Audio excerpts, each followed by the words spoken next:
for me, an entrepreneur meant making a lot of money. That's what it meant to me. And then when I got older, all it meant to me.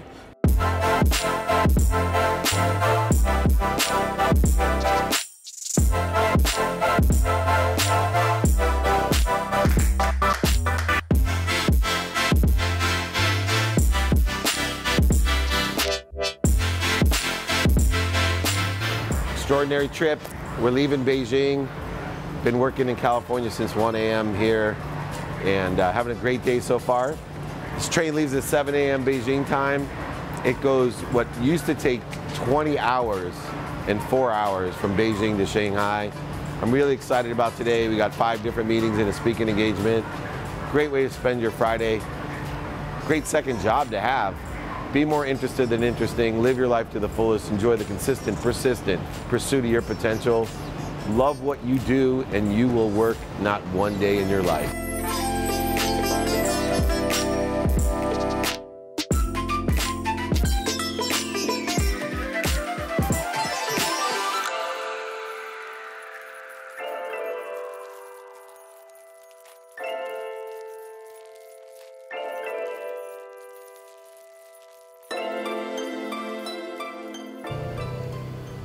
We're at Mailman, which is a Australian friend, Andrew Collins.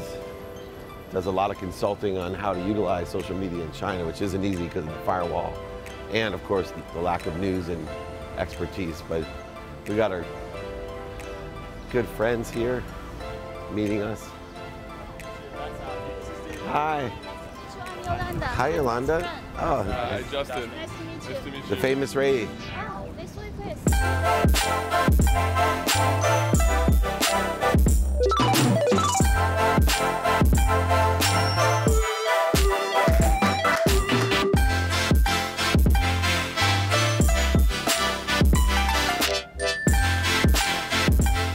Sports agentry isn't what everybody thinks. There's 894 sports agents certified in the NFL, our largest sport, American football. There's only 1,700 players. Most of the players don't last more than 2.5 years. The contracts are not guaranteed. So you have 894 people competing for really about 50 players that really can make money. Those odds aren't good. But when you're in sports marketing, there's thousands of companies, thousands of sporting events, thousands of charitable events to monetize, make money, and you can hire the sports athletes. Most people want to be sports agent because they want to be around the athletes. Little do you know that most athletes don't like sports agents. Why? Because you take their money. Most disruptive place to be in sports business, is esports. There'll be more opportunities in the next 2 decades in esports than any other sport combined. Whenever there is a new sport that is growing, there's 2 types of people that I've met. This is more philosophical, but 2 types of people in sports that I've met that apply to sports betting and the truth. People who manipulate, and 2, people who inspire. And I want to encourage all of you to be the people who inspire. There always will be opportunity to manipulate, but those who inspire others will be the ones who are very successful. They will be the ones who have long careers that will make a lot of money, will help a lot of people, and have a lot of fun. Oh, thank you. Oh, thank you.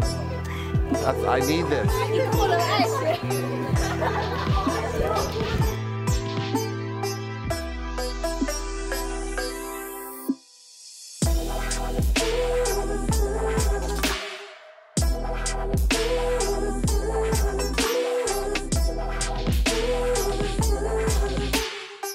First of all, I have one question about Shanghai.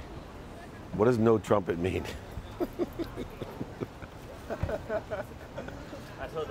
So if you don't like trumpets, come to Shanghai because you can't use them on the street. Second of all,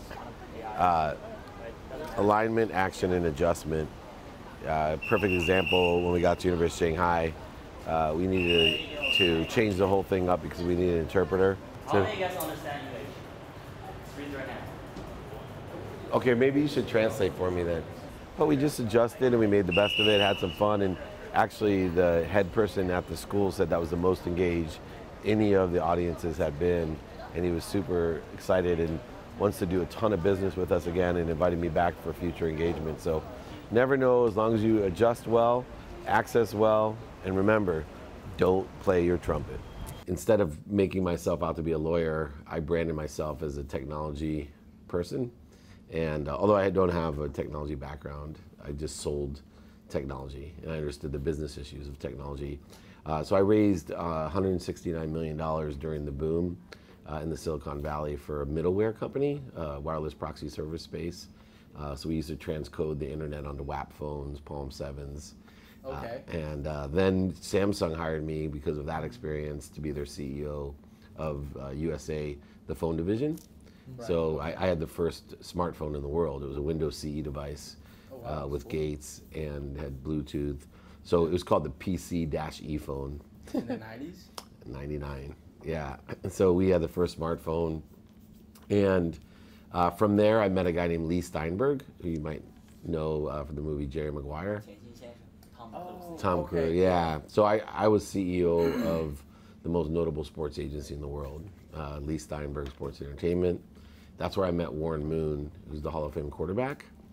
He was a client of ours, then a partner at Leigh's, and then 9 years ago, we spun off a marketing company, and it's called Sports One Marketing.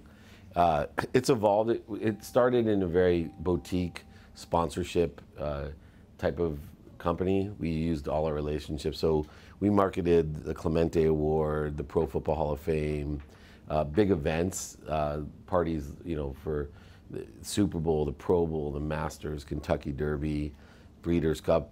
My asset was relationship capital because I ran the biggest sports agency in the world.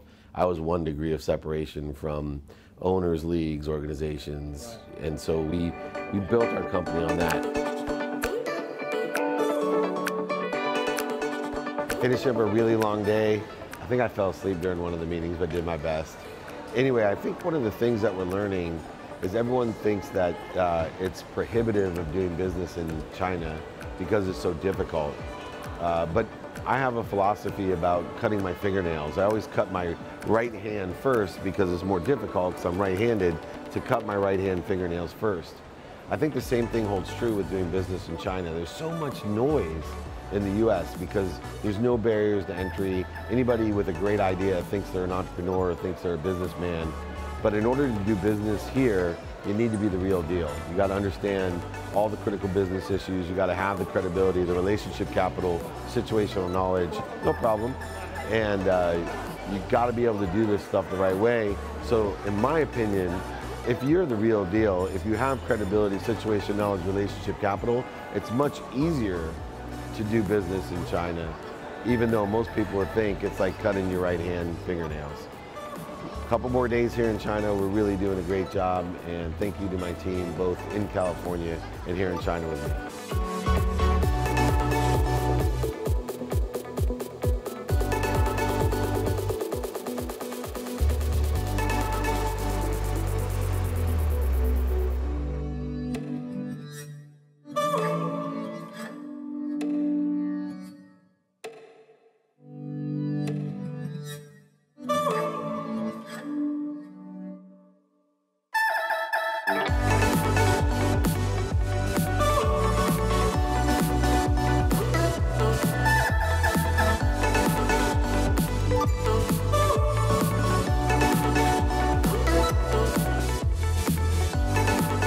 Saturday morning here in Shanghai. As I told my son, he calls me in the future, so I just said goodnight to him.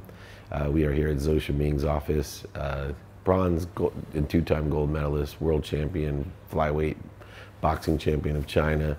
Really looking forward to doing a playbook with him. It's the first China playbook for entrepreneur.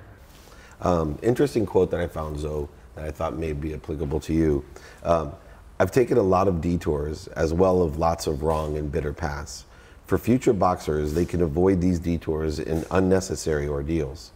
Some people are suitable for Olympics, amateur boxing, and some for professional boxing.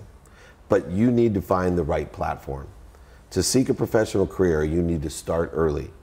Quote unquote, why is it so important for you to share your experiences with other young Chinese athletes? Make a lot of money, 赚很多钱, help a lot of people, 帮助很多人, Yes. have a lot of fun, 还享受很多快乐. Yeah. Perfect. Thank you. Thank you. Thank you. Oh, very good. Can I get a picture? Yeah. Thank you. Thank you. Happy birthday. Thank you. Very much. I know. Oh, Okay. I'm putting these up at my office. Yeah.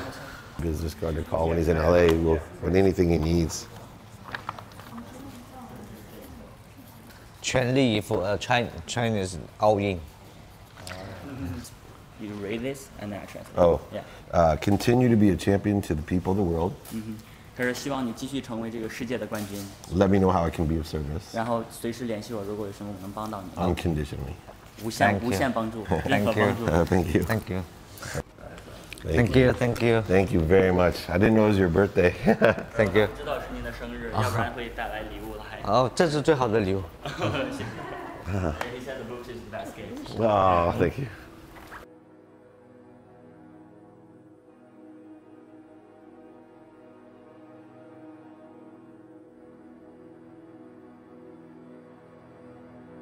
What does being an entrepreneur mean to you?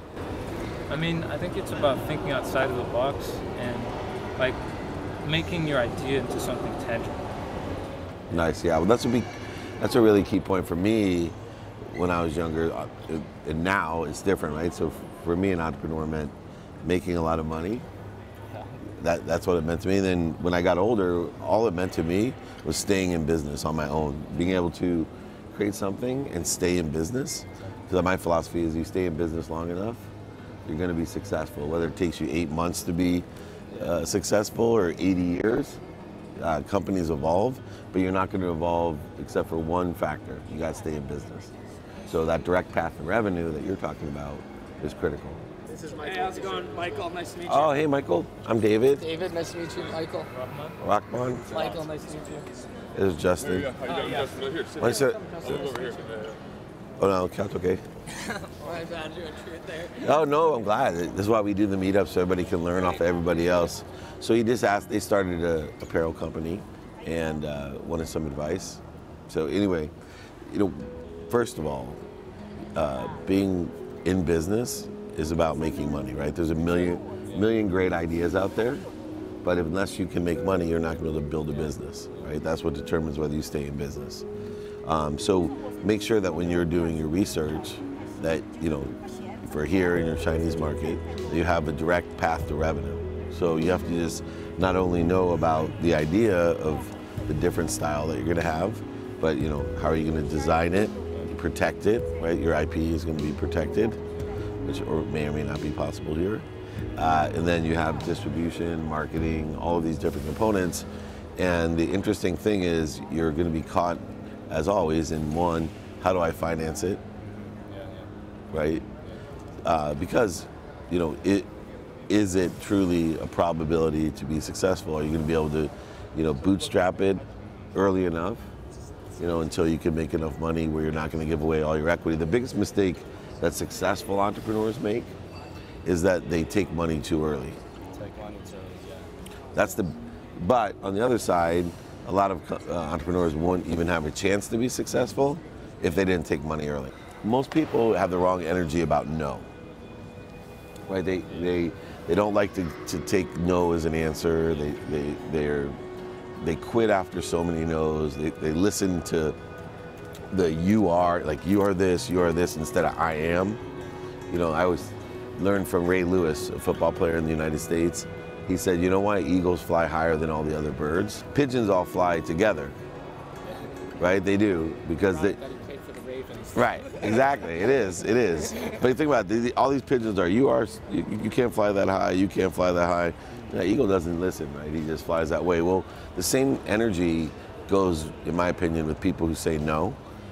So I can shift your energy about no in 2 seconds. So imagine if I told you right now that you are 24 no's away from having $1 billion company. Number one, how excited would you be to get your first no? Definitely. How fast would you want to get your second no? A minute later.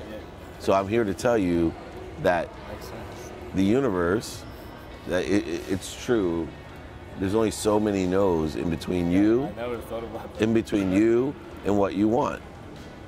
I don't know how many it is, that's the only difference, because time is a construct. It's an illusion, time's a construct. Linear time is just a perspective, the same way as no is just a perspective. And so think to yourself, how can my energy shift? Oh, and by the way, when we email you, do we email you to like Brad or directly? Directly. Perfect. All right? Thank you very much. Just remember me when you're rich and famous. You promise? Well, thank you very much. Thank you, you too. Help each other. Can we take Yeah. a picture? Of course. I just want to know why at 8 o'clock in our farmland in Shanghai, you took 45 minutes to meet with these kids and why it's so important. Was it 45 minutes? Yeah. Yeah, I think the difference, I always say the extra mile is not crowded at all. And so at 8 o'clock on a Saturday night in Shanghai, even with my wife here, and number one, I'd like to thank her for allowing me to do it, but I gave 45 minutes to 3 young entrepreneurs who took the time to come see me, and so many different great things happened from it.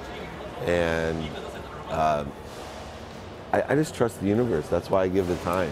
I know that, what was the difference? My night's going to be the exact same. Their night's not going to be the same because I gave them 45 minutes. I gave them direction, acceleration, expansion. I gave them years of situational knowledge and dummy tax in a matter of 45 minutes that could change the course of their entire lives.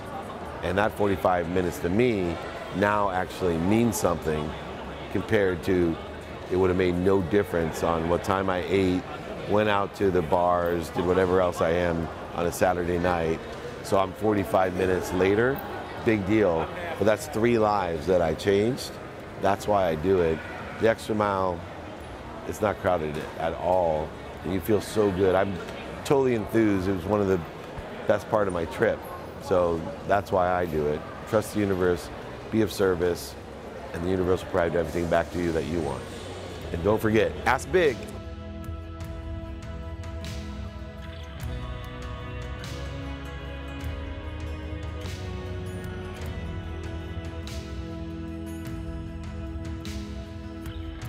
On the way to the airport, flying home, but meeting with the head of sports law research of all of China. And he invited me to meet him at a cafe real quickly, and hopefully going to be doing some speaking for the research center, and looking forward to meeting him. This is Mr. Dong. Hi, Mr. Dong. Nice to meet you. Thank you for taking the time on a Sunday to meet with us.